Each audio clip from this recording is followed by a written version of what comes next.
Hi, everybody. I'm Caitlin. I am a former 2nd and 4th grade teacher. I taught back in San Luis Obispo, California. And I'm really excited to talk to you today about something I'm really passionate about. It's one of the reasons I actually fell in love with ClassDojo and got to be on the team is because of the social emotional learning videos and discussion guides, which while I was teaching, I got to write. So I'm very excited to share this with you. I'm very passionate about it. And that's not to say that I am an expert.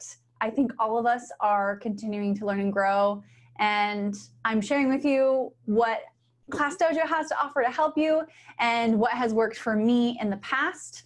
And really, you're the experts for your unique group of kiddos. So what works for one year may not work for the next. What works for me may not work for you.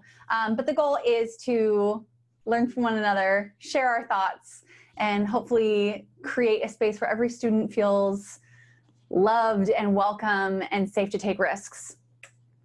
Oh, I need to turn on my closed captioning. Just give me 1 second. I always forget to do that. There we go. Okay, so what are we talking about today? Today we will be talking about social emotional learning.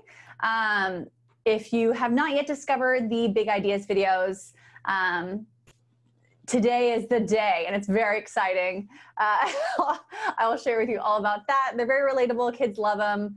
And I mean, that's what's important, that they can relate and they liked it.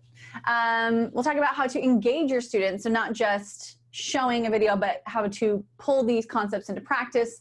And then I'll share a few resources that I've relied on in the past. And it's not to say it is a full or complete list. It is just things that I have found useful in my teaching and in my teaching social emotional learning to my students. Give me just a second to make Natalie the host. Okay. Oops. Come on, Zoom. There we go. Okay. So before we start, let me fix this screen real fast. Sorry. Before we start, I should probably just say, this is my first time doing this presentation, so will it be perfect? Absolutely not. So I appreciate you all being understanding and hanging in there. As I do make mistakes, I'm human, so thanks for understanding. Okay, so before we hop into this, I think that Maslow's hierarchy of needs is a good reminder for all of us, because especially this back to school season, which is so unique, we're asking a lot of students and families, and there are things that come before, you know, going into the curriculum. And these needs, you know, are very, the range is wide. Some people, you know, it's no issue. Others, you know, they're struggling to make ends meet, whatever it might be. So we really should take a step back and think about our students and their students' home lives, so that we can best support them. If you haven't seen Maslow's hierarchy of needs, I would definitely recommend doing a little more reading around it. But what I really want to bring attention to is, you know, we start from the physiological to self-actualization. If students are, you know, don't have access to, you know, food and water and health at home, you know, it's very hard for them to move their way up the hierarchy. So we really want to make sure we provide for our students however we can. And even though a lot of us are teaching remotely, that might just mean checking in with families and a message and saying, hey, I just want to make sure you have everything you need. Please don't hesitate to reach out, and sharing like food bank programs and things like that with families. And, you know, as you move up, safety, shelter, stability, and then it's a need for love, belonging, and inclusion. So that social emotional well-being is right there. It's really creating a space where students belong and they feel safe, moving up into where they can grow their self-esteem, control, and so on and so forth. So I just thought that was a good reminder, because it's been a little bit since a lot of us have gone through a teaching credential program, I'm sure. So coming back to this is a great reminder at the start of the year, especially when it's a very unique back to school season. So let's talk about how ClassDojo can help you when it comes to teaching social emotional learning. The great thing is, as you know, ClassDojo is free for you, for parents, for students. You can access not just portfolios and messaging families, but you can access the Big Ideas videos at ideas.classdojo.com. Now, you can also access this when you log into your ClassDojo. Along the bottom, there is a little button that says Big Ideas. So it's very easy to get to, and there you will find Mojo and Friends. This is where we have videos, we have discussion guides that go with those videos, activities. There's just a lot around concepts like empathy and growth mindset. And we partnered with Stanford, Harvard, and Yale to create these series. So the goal was to create something that really helps students understand social emotional concepts. And I said this before, but students really do love it. And I know when I was in the classroom, I kind of made my classroom monster themed. And as we went through the videos, they very much related to Mojo. And I can't tell you how many times I got a little sketch of Mojo on my desk. But I think that's the important thing, right? Is to really have something that students can relate to and want to watch, want to be a part of. And to take a little bit of the guesswork out of, you know, all the content we have for you, I created this. Again, I'm going to say this a couple times. I'm not an expert. I'm just sharing with you what works for me, what I would do. And I very much would recommend that you adjust things to meet your students' needs. But looking at all the series that we do have, you'll see that, you know, there's quite a bit to watch. And really, if you are implementing this, you know, watching it, you know, one a week, you could run out of time pretty quickly. So what I did is I took the different concepts and I put them across a suggested timeline. And so what I did is, you know, as each month, I picked a topic for each month. So September, going back to school, things are challenging and different and probably overwhelming. So I thought mindfulness would be a great place to start. It'll give them the tools to handle any of their emotions and stressors. Moving into growth mindset, because as we take on these new challenges, as we start this new grade level, understanding the power of yet is going to be incredibly powerful for them. Moving into November, feels like empathy is a good time, or it feels like a good time to talk about empathy and gratitude in December. And I want to point out for gratitude, there isn't any videos. That's why it also fits great in December, because you probably have a lot going on in December and there's probably going to be quite a few interruptions. So instead, just having those activities rather than videos can be helpful as well. January, you know, it's a great time for goal setting. So why not talk about big challenges? And then heading into the second half of the year, talking about perseverance, positive thinking. You're getting towards the end of the year. Kids are getting a little bit tired, a little bit lackadaisical. So maybe respect is a good one to throw in there. And in May, as things just, you know, things get a little funky. Moods and attitude seems like the right topic to be discussing. So this is just my idea of how I would map this over the school year. I've also included, let me click on this, I'm just gonna take me to another tab. I also included my curriculum mapping template. This is simply a Gantt chart that has been modified for like a teaching, for teaching. And I started by putting in some of the mindfulness episodes here to get you started. But it's really nice to just put this into like some kind of calendar, because then when you have, you know, no school for fall break and no school for winter break, you're not putting in content to teach during those times. So just a reminder, as we are continuing to chat today, these slides are available. Natalie shared the link in the comments, but they were sent to you in your confirmation email. They will be sent to you in a follow-up email, as well as a recording of this webinar once I edit it and take out all the areas where I trip over my words. And then great, so then June comes around. If you did happen to finish it all, that's great. And I would definitely recommend going back and having students vote on which videos were their favorites, or maybe like they are feeling stuff and they're like, oh, we really want to, you know, go through positive thinking again. You know, give them that power to recognize what they need and what they would like to watch and discuss. Because watching these videos isn't the end of it. It's not like you just show something and that's, you know, it's all learned, we're good, I don't have to do anything.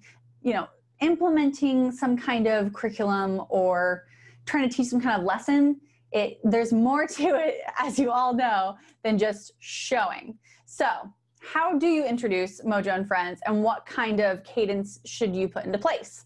Again, this is just from my teaching experience and what worked for me, and I really liked doing a weekly cadence. And the reason I did this was because I like to start by introducing the topic of the week. So if we're going to be talking about growth mindset, I would get the video ready, maybe in a transition period. It's great for after recess because it really brings their attention back in. It gives them a moment to calm down. So I might invite students into the classroom. Again, a lot of us are teaching remotely. So really it fits into whatever time frame that you feel is best. I can't speak to that because I haven't taught remotely, but maybe it's after lunch. Maybe it's when they come back after a break. Anyways, you might consider starting with a KWL chart. If you haven't heard of a KWL chart, is you make a chart with 3 different columns. What I know, what your knows, your wonders, and your learnings. So you start by filling out, I'll introduce the topic and say, today we're discussing growth mindset. What do you know about growth mindset? And so if students have any learning to bring to the table, we put it in our K column. And then I would say, okay, so these are the things we think that we know. That doesn't mean they're true or not. It's just what we think we know at this time. So what do we wonder? What do you wonder about growth mindset? And we'd fill out the W column. And then we would watch the video, and then you fill in the L column for learning. Now, and then a great thing about starting any kind of chart or a KWL chart is that you can continually add to it as you work through the series. But okay, we're on day 1. I invite students in. I start my Zoom lesson. We start with hey, today we're going to learn about growth mindset. We fill out our KWL chart, and then we watch the video. I really love the videos are all pretty short.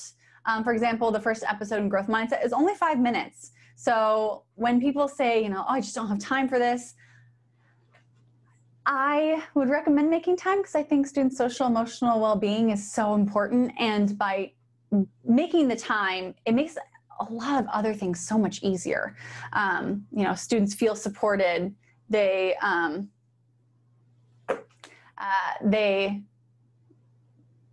I just lost my train of thought. This is what I mean by I'm going to send you a recording and it's going to be edited. This part will be cut out. Okay, so we watch the video, and then at the end of the video, there are discussion slides. So once you finish the video, there will be 3 questions that you can click through, and you would discuss those as a class. So if I'm doing a Zoom lesson, we watch the video together, and then I'm still displaying my screen. I can click through those slides.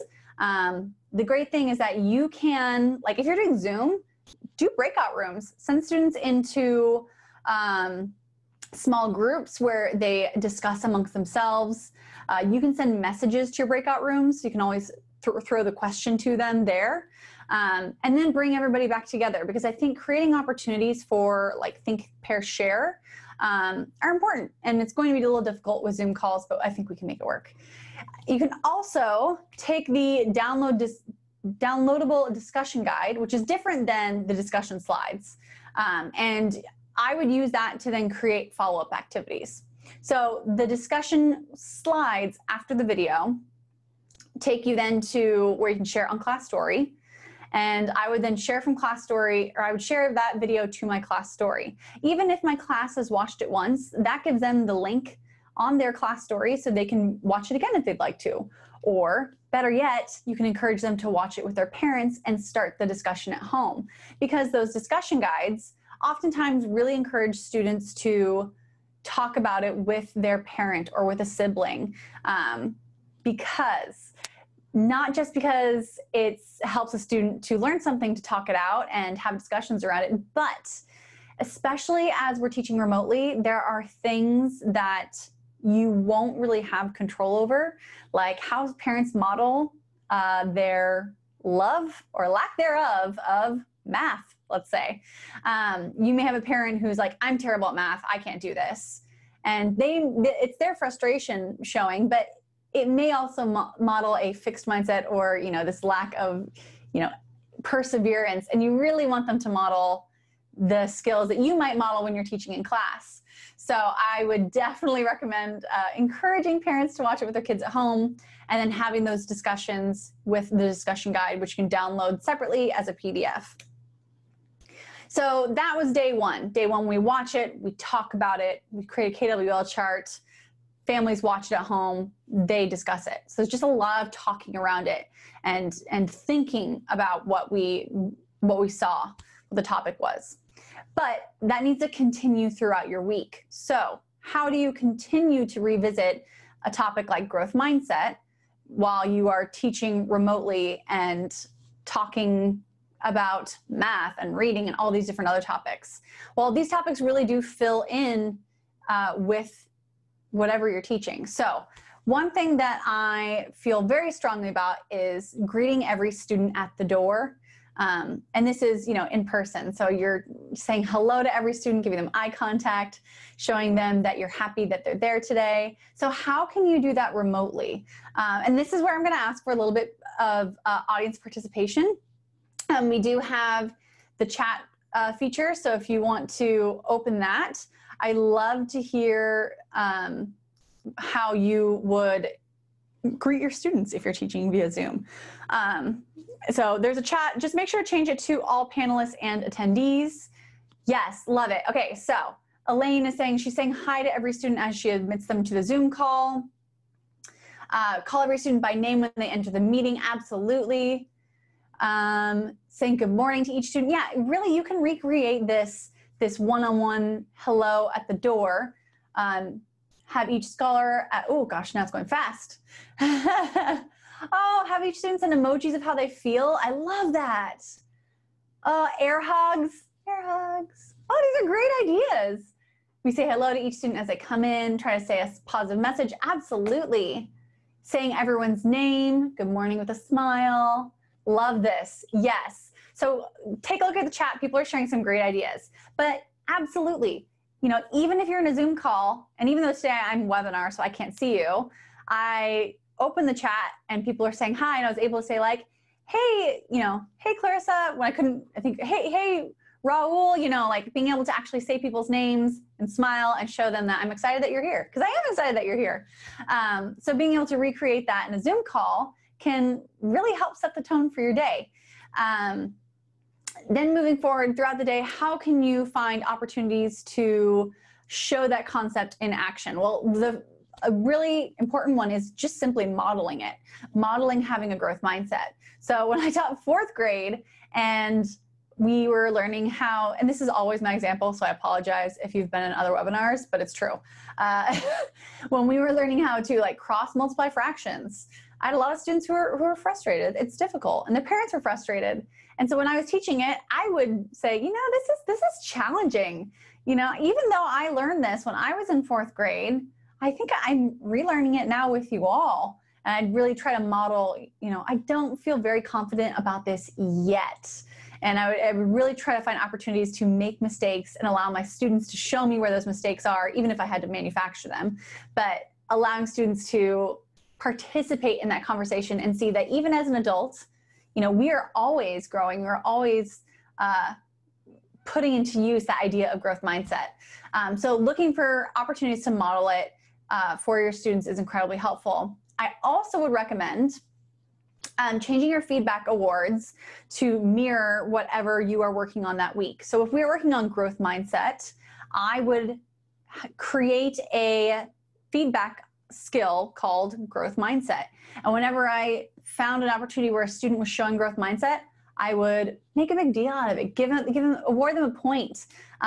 If it really is an opportunity where they did something amazing and I'm just like, this is great, I might even add a note along with that point so the parent knows like, hey, Ryan was really struggling with this and he did this instead, and like give them that context so parents also know that their child, that we're working through something difficult, but that they are able to do it and they can have a growth mindset around it.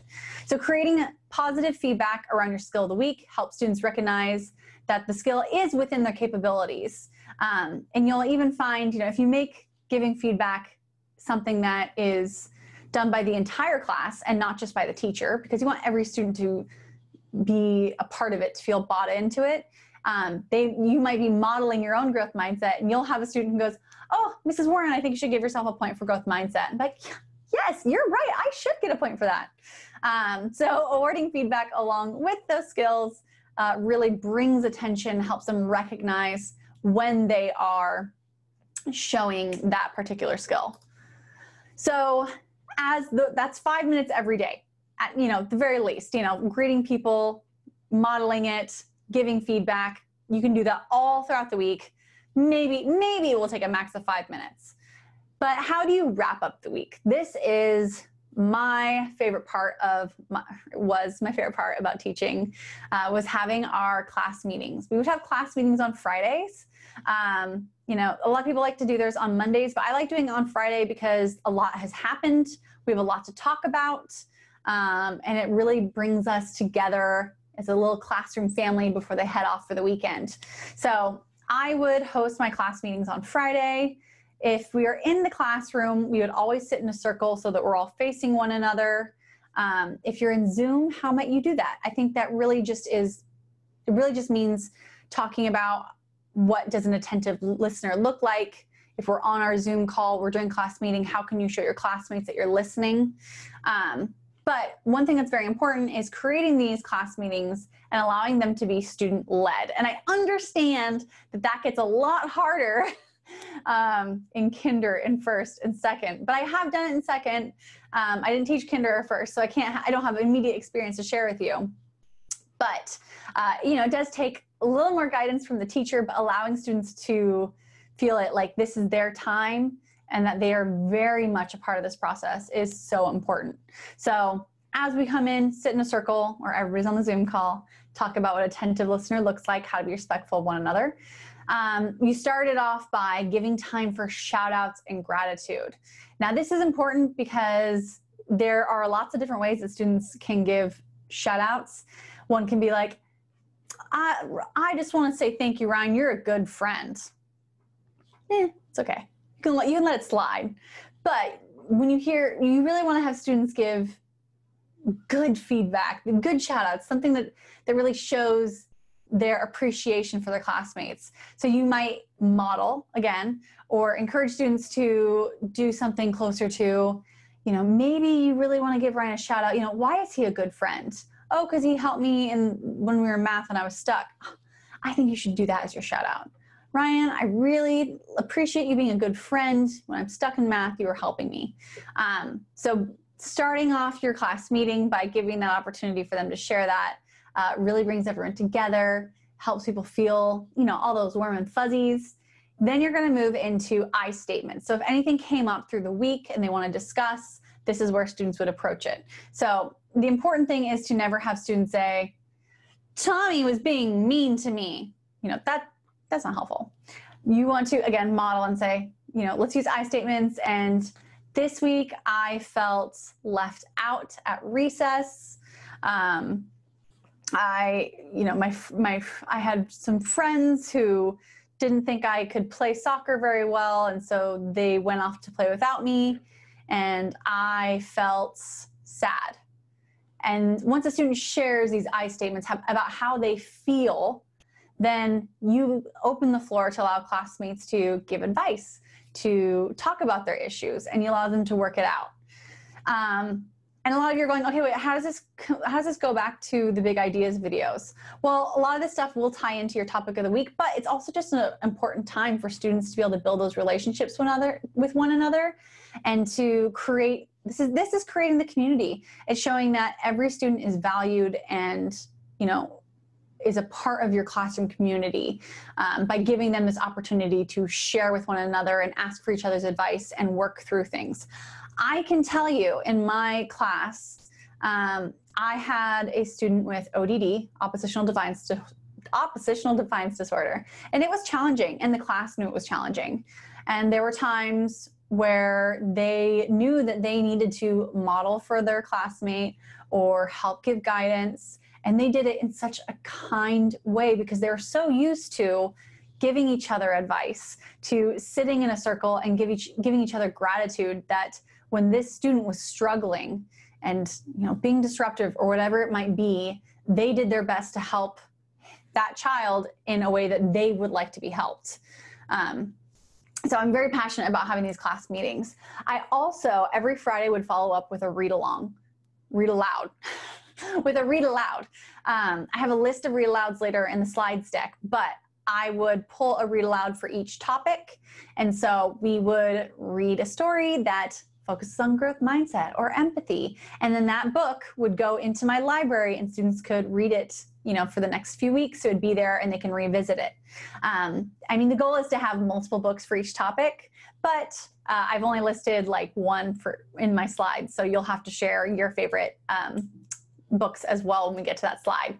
So you have shown the videos, discussed it, you have modeled throughout the week, you've created a class meeting on Fridays to wrap things up and bring it all together and to show students they are part of your classroom community. How can you then continue to engage students and create learning opportunities around these topics? I have some ideas for you. And again, anything that's linked in these slides, you can access.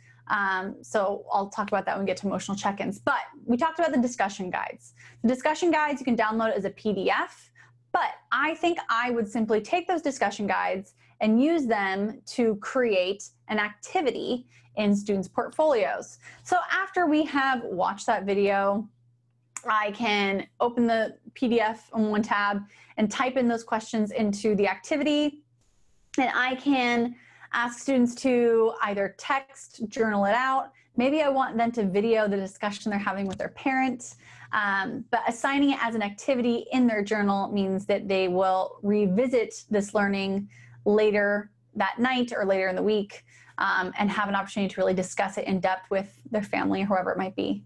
I also love this idea of using emotional check-ins. So we created a worksheet that just simply has Mojo, so it definitely goes along with the Big Ideas videos, where they can circle their feelings, share how they're feeling today and why, and you can share that as a worksheet.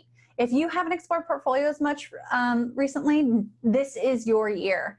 Let me tell you, it is simple. It is, you know, easy for students to work through. My sister has been like bugging me recently because she's kind of freaking out. Her kid's going to kindergarten and she has to work from home and she's like interviewing for a promotion and she's freaking out and she's like, and I have to teach art and PE. And I was like, I will create a ClassDojo and I will send Lachlan some activities and I will teach him via ClassDojo. Anyways, that was a side note, but you can assign worksheets. All you need is a PDF, PNG, or JPEG, and you just upload that and students can complete it on their side. So using that emotional check-in and creating a routine with that is a great way to just keep a gauge of how your students are feeling, especially as we're teaching remotely and things are so different. Then there's also activities that go along with these different videos. So when you get to those activities, a lot of them you can simply assign within activities in their portfolios. Or, for example, this becoming a goal setter activity, which you would probably be doing in January if I stuck to my calendar, has a printable in it. So you might take that PDF and share it on your class story, and then students can print it out at home and create their own little goal sheets. So these activities, even if you're teaching remotely, you can still go through the teaching of it and share the files via class story, create an activity in their portfolios, and continue to engage students around these concepts. And I also have ideas for class story as well. So I mentioned multiple times that you can share the video with, that you can share the video on class story. So when you get to the final slide after you've watched discussion slides, the final slide has a little image that represents the video. So you can see that there with Mojo and the Beast. And it has a pre-filled out caption that has the link to the video. This means that students, when they hop onto their class story, or parents who are looking at class story, can click on that link and they can watch it at home. So let's say, you know, you don't have time to watch these videos with your students. Okay, not to worry, you can simply share it home on class story and then encourage students to watch it on their own time. And what I would do is I think I would just take one of the questions from the discussion slides and I would copy paste it into the caption when I post a class story. because you can turn on student commenting. Students and families have access to class story. You can see when they view your posts, and they can comment on your class story post, which is great. That means those conversations that might normally be happening in the classroom, you can give space to happen on your class story. So I actually just took a screenshot of the discussion slide and uploaded that as the picture for class story, but you can like copy paste the question and add that to a caption as well. Lastly, the choice boards here links to a zip folder of choice boards that are blank.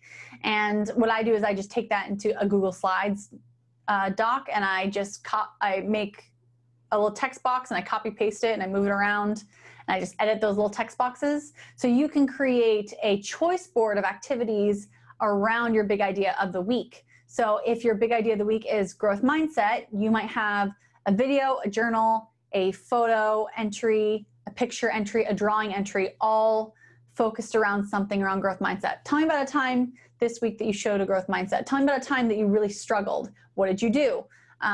And that way you have different ways for them to reflect and think about that topic, but they have the choice of how they're sharing that thinking with you. Because you can make an activity and assign that, but then you're asking for something specific in response. You're saying, I want a video in return, or I want a journal in return. By posting a choice board to your class story, students can view that and they can move through those activities throughout the week when they're ready to do a video, when they're ready to journal. I've talked a lot about how, you're making time each day to engage with students around some of these topics. Let's talk about mindfulness, because I think mindfulness is incredibly important with how challenging this back to school season is going to be. I've seen a lot of families my own family, my sister, like struggling with this idea of how am I going to keep my student, on task, and I'm working, and there's so much anxiety from parents, which then bleeds down into their students. And we really want to give students the tools to manage these emotions. So mindfulness. Mindfulness can be so beneficial to students. I've seen it personally in my class. I would set up a little corner in my class called Antarctica. And if they needed to chill out, they would go there. And they would just say, hey, Mrs. Warren, I'm feeling overwhelmed. They wouldn't say that. That's like a little too advanced. I'm just feeling like today's really tough. I need a minute. I'd say, okay, cool. Can I go to Antarctica? Yes, you may. And they would go over there, and then they would do a mindfulness exercise in that space that I created. But I also want students to just be able to recognize and do these things when they feel these feelings and not need to check in with me. So anyways, mindfulness. By giving students just a few minutes a day to practice mindfulness, it can reduce their anxiety levels, increase their ability to feel empathy for others, and definitely benefits their learning as they take on new challenges and struggles. So how are you engaging with your students in those daily 5 minutes? We talked about welcoming them. We talked about really greeting them and saying their name, but also you can simply practice things for 5 minutes a day. And one of those things that you could practice are the mindfulness activities. Now, these are not within the big ideas just yet. I think we need to still move them over, but you can find them at classdojo.com/mindfulness. They're linked here as well. But there are 5 different mindfulness activities, and I think that I would take those and I would focus on one a week until we became experts and students really felt like they could do it on their own and implement it, because we really want to make a habit out of it. If you're feeling overwhelmed, what can you do? Taking a moment for mindful breathing, doing a body scan. These are things that can really help students in those moments of stress and when they're feeling overwhelmed. And there's other ways we can engage students in those daily 5 minutes. I like the idea of starting your day with something just fun, like making it a game almost. You can use the random toolkit to put students into groups of 2s, and then they can complement their partner. You could do, I used to love doing 4 corners. I don't know if you guys have played 4 corners, but you ask a question and their answer so each corner represents an answer. So what's your favorite food out of pizza, tacos, ice cream, macaroni and cheese. And so you would say, go, and students would have to go to their corner. And so they'd be with, other students who like agree with them. And that was always a lot of fun. So I'm thinking about like via Zoom, if you were doing 4 corners, you might do 4 fingers, ask a question. Each finger represents one of those things. So if I was like tacos, I'd be like tacos, and all the other students with 2s, you're just like, you're a 2, you're a 2. So giving students a way to just have fun. I also really like, there's a toolkit within your ClassDojo. So when you log into ClassDojo and you click on toolkit, there's something called Think, Pair, Share. Here you can type in questions and then click on them and they will display really large. So if I was in a Zoom call and I had some Think, Pair, Share questions that I wanted to go over, I could type those in ahead of time and then pop them up when I want to discuss them. But really simple things that I would do was to use that to ask like a question of the day. So like Mindset Monday would be like, the question would be, Mindset Monday, share about a time that you really struggled with learning something new. And then on, Thursday, it's Throw It Out Thursday. And you can make it be like, if you had to choose one food to never eat again, what would it be? And just giving students these opportunities to share around those things. And again, that could be in a Zoom call. You could throw up the question, and then you could send students into breakout rooms, and they can discuss with one another. I linked, those 2 are linked just to Pinterest. Like I honestly, if you just search, if you click on one of those and you start scrolling, you can see all the different ideas people have, like Teamwork Tuesday. And, I personally love an alliteration. That's why I picked Mindset Monday, Throw It Out Thursday. But there's so many different ones that you could do. Lastly, moving it beyond the 5 minutes. And I'm not trying to make you go, this is unrealistic, Caitlin, you're asking too much of me. I'm just giving you some ideas, things that you can mull around in your brain and think about what works for you. But something that takes more than 5 minutes is checking in on every student. But it is absolutely worth it to be able to do this one-on-one, at least for every student once a week. If you have to, spread it out over 2 weeks. But it's really easy to do that right now, because when you create an activity in a portfolio, you can record video instructions now. We just added that. So what I would do is I would assign an activity, call it something like Caitlin's check-in, and then I would record a short video and say, hey Caitlin, I'm so glad you came to our Zoom lessons this week. I loved how you participated. I just wanted to say hi, happy Thursday, and see how are you doing today? I would love to know what has been going well this week, what have you been struggling with, and you're going to upload a video and send it to me. Okay, bye. Those are my video instructions. And then the activity is for the student to upload a video. A really easy way just to check in with students and for them to feel that one-on-one connection with you, because you're uploading a short little video message from you to that specific student. So definitely something I would recommend exploring a little bit. It does take more than 5 minutes, but I think it's worth it. Here's a name that you probably all have heard recently. I mean, in the past 6 years or so, I think that Carol Dweck kind of became, the big person that we all hear about and talk about. But it's really important as I talk about this next topic. A lot of teachers use positive and needs work feedback. And there is a right and wrong way of how to use feedback. As Carol Dweck said, praise should deal not with the child's personality attributes, but with his efforts and achievements. And that's true. We really do want to give students feedback to really praise their effort, not the stagnant achievement, and stop it there. Oops, went the wrong way. There we go.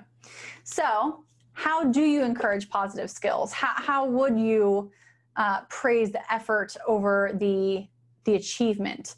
Well, I mentioned earlier that I would adjust my feedback to match the topic of the week. So if we are watching The Dip, which is one of the series, it focuses on perseverance. So I would create a feedback skill called perseverance.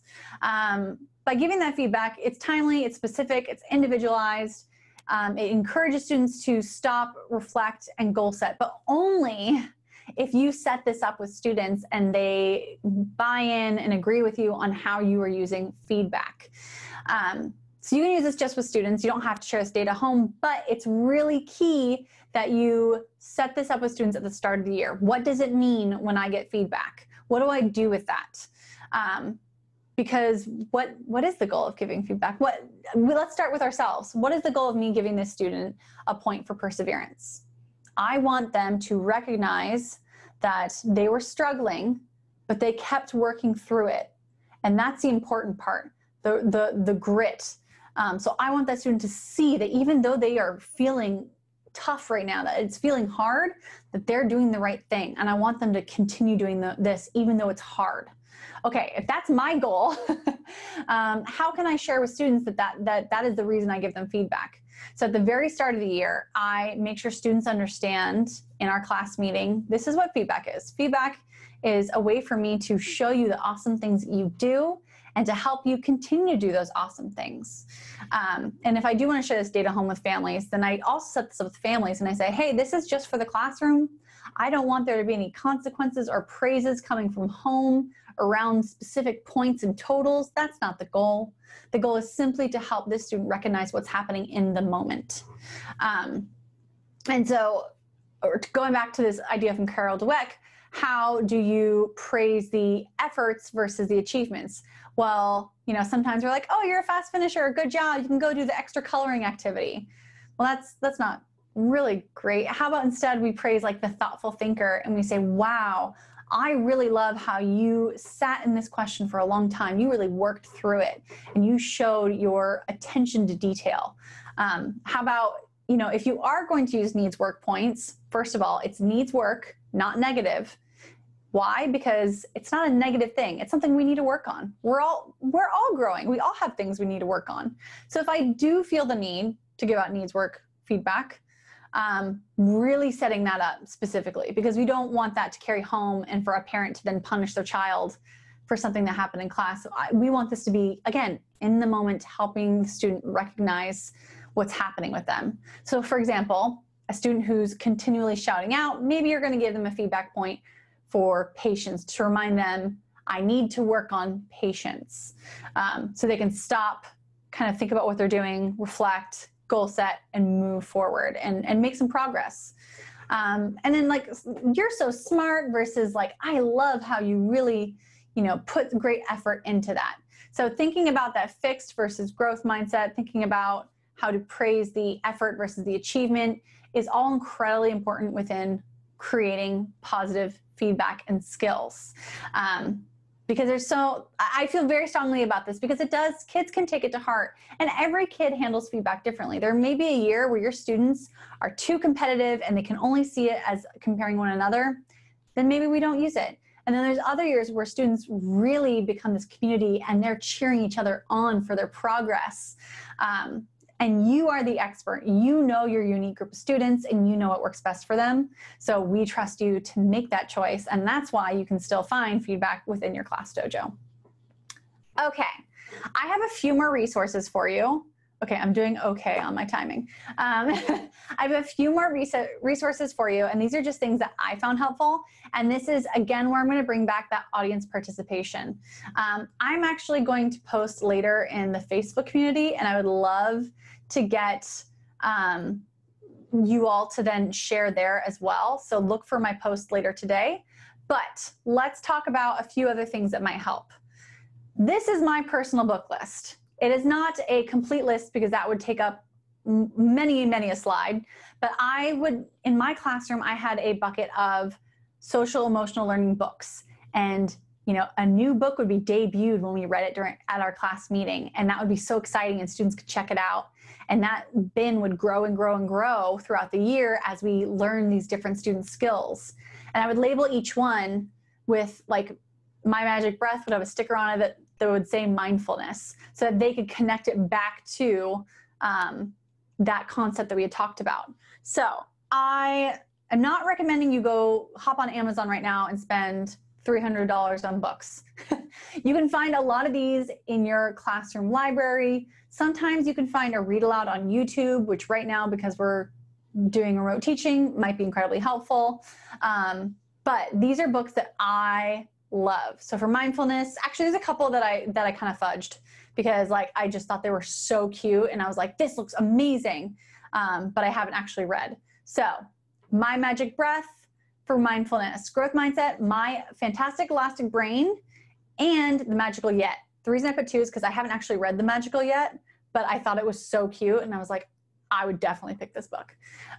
Empathy, Have You Filled the Bucket Today? It's a great book. Gratitude, Those Shoes by Mary Beth Boltz. If you do not have this book in your classroom library, this is the one book that I would say, okay, go hop over to Amazon and buy it. Those Shoes by Mary Beth Boltz. It's a great book. Ooh, thank you. People are adding more books. The Dot, yes, that's a great one. The Dot is a great one for mistakes. Love that one. Big Challenges, Thanks for the Feedback by Julia Cook. Julia Cook writes a ton of social emotional learning books. So if you just type in Julia Cook, you'll see there's a ton of them. I owned pretty much all of her books. Some are better than others, but Thanks for Your Feedback is great. Someone shared Magical Yets on YouTube. Ooh, I'm gonna watch it after this webinar. Okay, so Perseverance, The Most Magnificent Thing. Positive Thinking, Captain Snout and the Superpower Questions. Don't let the ants steal your happiness. Respect, What If Everybody Did That? I think that's a really good one. And then Moods and Attitudes, The Color Monster. So lots of great books. I'm seeing people are sharing other books. I Am Peace. Oh, The Invisible Boy. Enemy Pie is good too. Nerdy Birdie Tweets. I haven't read that one. Keep sharing your books. This is definitely one of those things, like getting recommendations that kind of fit into these different topics can be incredibly helpful. But I have enough books that as I would introduce each of the videos, I would have a read along that went with it. And then students could continue to read those books throughout the year and revisit them, especially when they were feeling like they needed to revisit that topic. So definitely a cool thing to build into your classroom library when you're in person, but to do read alouds even if you're teaching remotely this year. We Don't Eat Our Classmates. I have not heard of that book, Janelle, but that sounds hilarious. We don't eat our classmates. I'm going to be looking into that after this webinar. But awesome, so many great books. And here's where I just want to, again, my little like caption. It's not, what is the word I'm looking for? Anyways, I do not presume myself to be an expert. I myself am continuously learning and I'm simply sharing what has worked for me. And I do recognize some of these things are probably from this book because it was one of the books I got when I first started teaching. I think some of the morning meeting stuff, or not morning meeting, I think some of the classroom meeting stuff actually came from that book, but I haven't read it in years. But I do think it was that book that I got a lot of this learning from. I've definitely adjusted it to fit my students' needs, but it's a good book to read. There's also the website link there as well. Pinterest, love it. There are so many different ideas. Like searching morning meeting, you can find things to do with your students just to get your day started. If you didn't like my ideas, no skin off my back. Check out Pinterest. There is a lot on there that you can take a look at. And I also include Carol Dweck's TED Talk around the power of believing you can improve. There's definitely a couple videos you can find of Carol Dweck. So I just included that one because it was a TED Talk. But she's definitely someone worth looking into, researching a little bit, learning from, and really learning from one another. Because the reason I got that Positive Discipline in the Classroom book was from my other teaching partner. She gave it to me, and she introduced this idea of like classroom meetings, and another teacher introduced this idea of greeting students at the door. You know, there's so much that I have learned from other teachers that I can't really pinpoint it to one place. The idea is that we're all educators. We all want to make education amazing for our students and care for our kiddos and make them feel loved and heard and a part of our community. And because of that, when we all share our ideas with one another, we have a pretty awesome chance of making education amazing. So We're in this together. I would definitely recommend you joining our Facebook community. We have over 55,000 teachers in the ClassDojo teacher Facebook community. You can click on each of these images and it'll take you to that group. So if you are a school leader, a principal, or a counselor, you can also join the school leader community. I'm going to post later in the teacher community and just ask for all of your books, all your book ideas. So if you guys want to hop in there and help me kind of start this list of great books, I would love for you to help me with that. I'm really excited now about starting that little project. Again, sharing these ideas with one another is what's really important. And who knows, maybe something I said today, you're like, that doesn't really jive with what I know. So please share it with me. You'll get a follow-up email after this webinar where you can fill out a survey. Please share those things with me. Share, the research that you found. I too want to continue to grow and learn. So would love to have you share your learnings with me. If you ever have any questions or issues, again, a lot of this stuff is linked to the help desk on the slides deck. But you can always drop us an email at hello@classdojo.com. It is back to school season, so it takes us a little longer than usual to answer all your emails. And that's only because we're a small team of very real people who try really hard to answer every email quickly, but also thoughtfully. So just keep in mind that when you email us, maybe it take a little longer. We'll see. And this is just a quote I wanted to leave you all with because you all are doing important work this year, and every year. It's just that this year, a lot of us are feeling like we're first-year teachers all over again. So just remember that you will make mistakes. That's okay. And that if things get challenging, and if students are feeling overwhelmed, if families are feeling overwhelmed, we're all in this together, and it's okay to share those feelings and to reach out to families and let them know, like, hey, I'm here for you. How can I support you? And you can reach out to us in the Facebook community. And if you are struggling, let us know. We are here for you. We want to support you. And if no one's told you recently, thank you for everything that you're doing. Thank you for being here today. It really shows how much you care about your students and your school community to join me for a early morning and sometimes afternoon for some of you non-US people for this webinar, and to listen to me ramble for about an hour. So thank you for being here. I don't want to go over time too much. So I'm going to try to answer just a few of these Q&A questions, but if you have to hop off, I hope you have a great day, and I will talk to you on Facebook. Bye. Okay, let's see if there's any of these Q&A questions I can answer. Oh, no. Wait, there it goes. Come on. Q&A, open. My Q&A will not open. Chat. It won't open while you're screen sharing. I had the same thing. Oh, that's interesting. Let's stop share. I apologize for anybody who needed closed captioning. Okay. Great. So one person asked, what grade level is ClassDojo aimed at? So these videos were created with elementary schools in mind. So really K through 5, K through 6. But I can tell you that kinders watch these videos, that 6th graders still watch them and love them. So it's really about how you set it up with your students. If you are introducing it as something fun and what you're, watching together, students like watching Mojo and friends learn and getting to learn alongside them. Is this information available in foreign languages? I'm not sure if you mean the webinar itself or the resources. I can tell you that the Big Ideas videos have closed captioning that you can turn on in different languages. So you can find that there. But if you go to classdojo.com/mindfulness, those activities have actually been dubbed over by some of our ambassadors in a couple of different languages. So I think there's like Cantonese and Turkish and like lots of cool ones. Actually, I just listened to them, I was like, oh, it feels so wonderful. Okay, so let's see. I don't know how to answer that one. I'm having parents connected to the class. That looks like a technical issue. If you have any technical issues, please make sure to write us an email, hello@classdojo.com. So if you have something very specific, we'll try to answer it there. Let's just missed that one. Oh man, I need my glasses. I only see emotions to video lesson and choice board. All of the resources are linked in the slide, so anything that I referred to is in the slide deck. So you'll get that slide deck as a follow-up email, or it was in your confirmation email, all that fun stuff.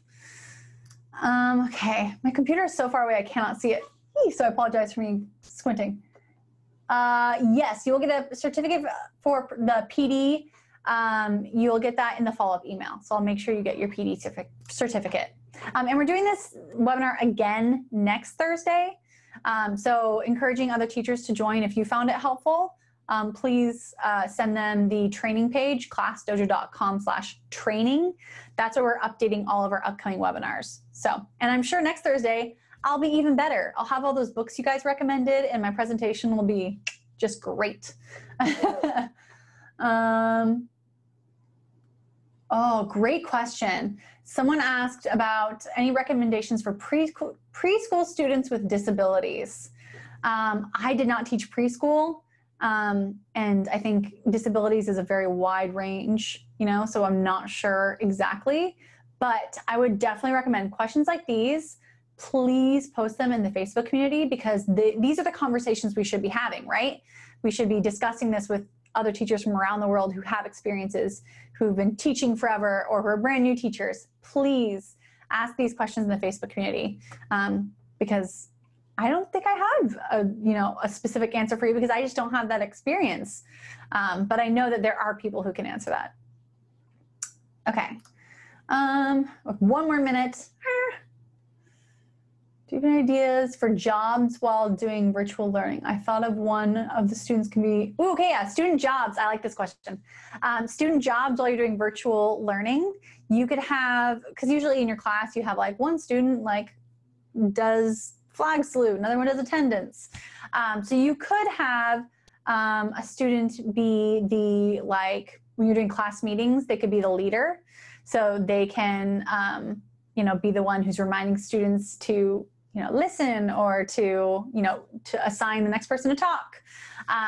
You can, when you do Zoom groups, you can kind of set them like your breakout rooms. So you can make people like group leaders. There's probably a lot of other good ones. This is another good question to throw in the Facebook community. So those are my 2 ideas, but post in the Facebook community. And I think that's where we'll stop it, because I don't want to take up all of your time. The Facebook community, if you just search ClassDojo Teacher Facebook Community, you'll find it. It's linked in the slides as well.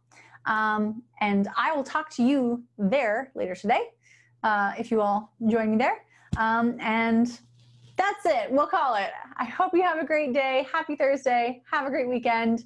Thanks for being here. Bye.